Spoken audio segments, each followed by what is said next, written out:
Partner, tanongin ulit kita.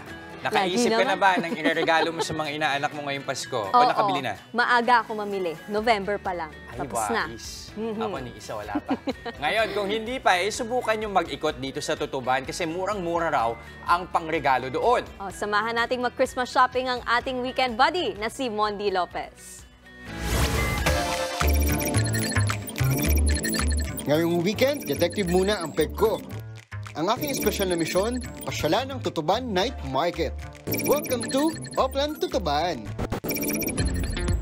Para sa level 1 ng aking task, abangan ang big transformation ng Tutuban. Sa araw, ito isang shopping mall at bago sumapit ang gabi, ito'y nagiging isang malawak na palengke na kaliwat kanan ng mga stall. Grabe, ang dami nga nila. Level 1, unlock. Para sa next level, maghanap ng pangregalo sa darating na Pasko. Best hidden objects best bargain finds dito, magamit para kay nanay, tatay, ate, kuya, lola at lolo. At syempre, hindi rin mawawalan ang mga chikitings. Alert! Alert! May 30,000 na mamimili ang dumarayo gabi-gabi sa Tutuban Night Market. Box office! At heto, new characters unlock. Meet Galanting Guy at Busy Mommy. Mas mura. Marami ka nang mabibili. Para sa aking side mission, shopping raid ang dalawa.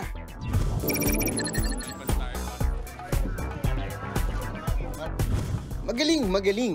Ano kaya naging diskarte nila?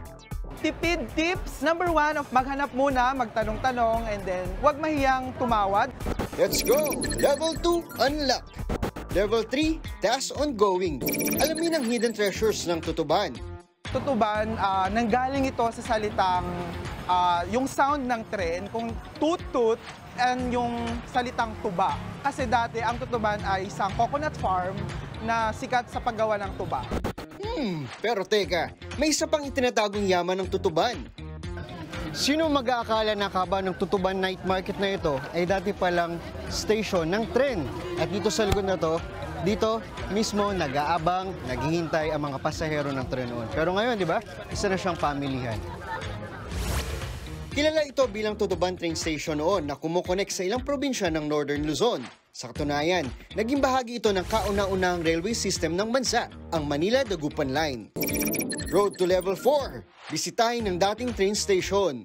Kamangha-mangha ang timeless na ganda ng architecture. Mula sa arc entrance, old wooden doors, antique brick walls at cast iron post. Lahat matibay pa rin hanggang ngayon. New level unlock. Difficulty increase. Hanapin ang kid-friendly attraction. This is it. Welcome to Tutuban Carnival. Masaya ba? Yes po. Masaya po. Nasaya ka na sa pamimili? Sisiglapang yung kaalaman sa kasaysayan ng Pilipinas pagtapak mo sa Tutuban. Status, mission completed. Happy weekend mga kapatid! Mondi Lopez, News 5. Mga kapatid, Nikki de Guzman po. Iba na ang may alam at may pakialam sa panahon ngayon. Para sa tuloy-tuloy na balitaan sa Frontline kahit weekend, mag-follow at mag-subscribe sa social media pages ng News 5.